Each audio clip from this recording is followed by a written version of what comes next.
नमस्कार दोस्तों, मैं संध्या शर्मा। आज आपको टोल और पार्किंग के विषय में कुछ बताना चाहती हूँ।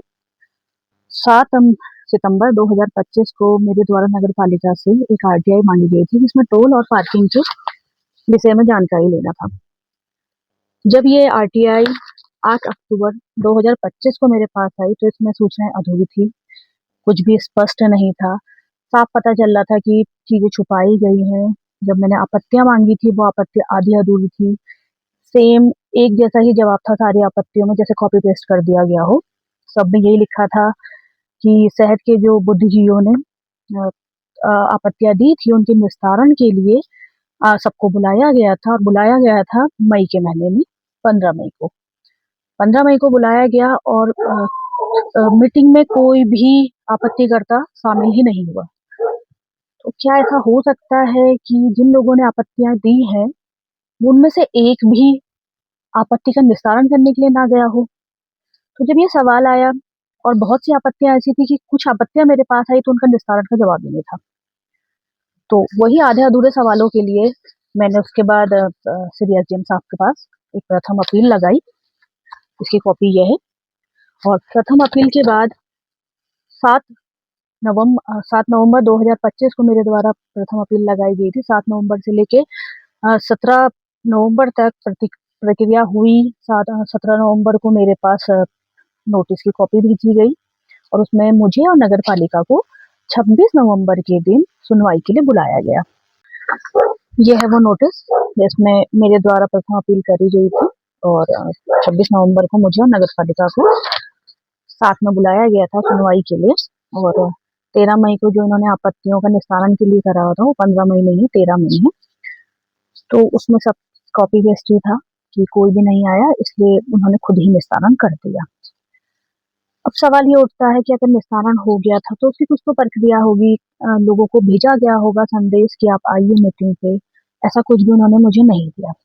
26 नवंबर को जब मैं सुनवाई पे गई, तो 11 बजे से सुनवाई थी। मैं 10:30 बजे पहुंच चुकी थी तहसील। नगर पालिका का कोई भी मेंबर 11 बजे नहीं आया। 12 बजा, 12:15 बजा। उसके बाद तहसील से उनको फोन किया गया, तो उसके बाद उनके वहां से जो आए थे वो 12:30 बजे आए, और सुनवाई करीब करीब 1:30 बजे या 2 बजे हुई। सुनवाई होने के बाद वो फैसला मेरे हक का आया है। और कल मुझे परसों मुझे ये कागज मिला है, सैटरडे के दिन, जिसमें एसडीएम साहब ने, अपील अधिकारी ने, साफ शब्दों में नगर पालिका को ये आदेश दिया है कि आप जाके, आप जितनी भी आपने स्पष्ट सूचनाएं दी हैं, या जो भी सूचनाएं अधूरी हैं, वो मुझे दी जाए।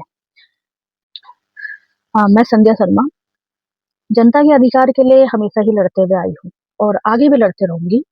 टोल और पार्किंग की वजह से नैनीताल की क्या दशा हो चुकी है, ये पूरा नैनीताल जानता है। बेरोजगारी चरम पे है। ये लड़ाई किसी राजनीति की नहीं है, ये लड़ाई जनता के अधिकार की है। मैंने हमेशा बिना स्वार्थ के लोगों के हक के लिए आवाज उठाई है, और आगे भी उठाते रहूंगी।